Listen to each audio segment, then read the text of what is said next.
जैसे आज आपके एहसासात हैं, 9 अप्रैल की रात हमारे भी थे। हम नहीं जानते थे कौम क्या सोच रही है। हमने जो सुना था पिछले एतवार के बारे में, हमें वैसे ही रद्द अमल की तवक्को थी। जो मंजर आप टीवी पर देखकर टूटे थे, हम अपनी आंखों के सामने देख रहे थे। हमारे सामने वो उठा था और खाली हाथ वजीर आजम हाउस से निकल गया था। हम दिल शिकस्ता खुद से नजरें ना मिला पाए। फिर क्या हुआ? क्या 9 अप्रैल को इमरान खान हारा था, या 9 अप्रैल को इमरान खान की अब तक की सबसे बड़ी फतह हुई थी?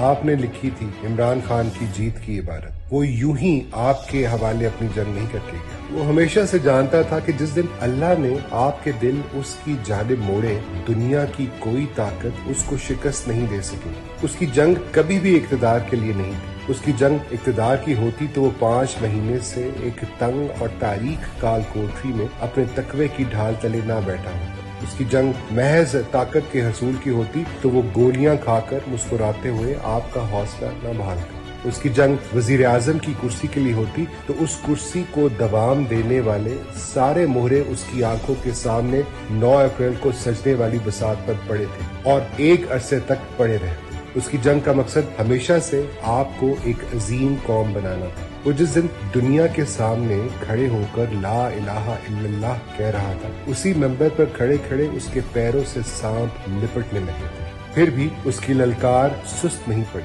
वो जब मगरिब की जमहूर पसंदी के निकाब नोच रहा था तो उनके खून आशाम दांतों को उसने अपनी शाहरग पर कभी महसूस कर लिया था, मगर उसने आपका सर नीचे नहीं होने दिया। वो जब अपने नबी पाक सल्लल्लाहु अलैहि वसल्लम की हुर्मत के लिए आवाज उठा रहा था तो भी जानता था कि वो आतिश नमरूद में कूद रहा है, लेकिन वो मानता था कि औलाद इब्राहीम अलैहिस्सलाम को बस यही शेवा देता है। और तारीख का सबक भी यही है कि वक्त के यजीद कितने ही ताकतवर हो, हुसैन रजी अल्लाह की ललकार उनकी तलवारों से ज्यादा जोर आवर रहती है। उसकी जीत तो उसी दिन हो गई जिस दिन आपने कूफी बनने से इनकार कर दिया। अब अपनी जीत को अमर आपने उस ललकार से करना जिसका दर्स हुसैन रजी अल्लाह अपने खून से लिख के गए हैं। जो प्यादे आज आपके सामने नाखुदा बने बैठे हैं, इनमें से किसी का कद नहीं उसको शिकस्त देने का। उसका मुकाबला खुदाई के दावेदार से है और इस मुकाबले में उसका हथियार आप हैं,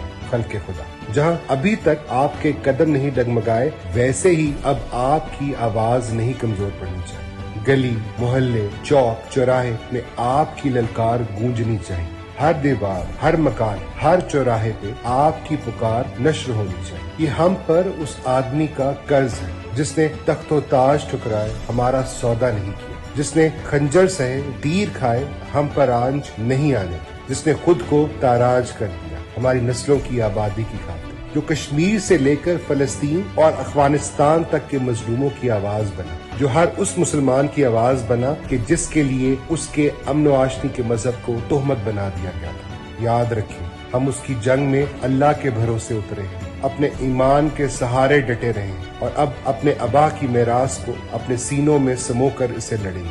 हम नहीं झुकेंगे।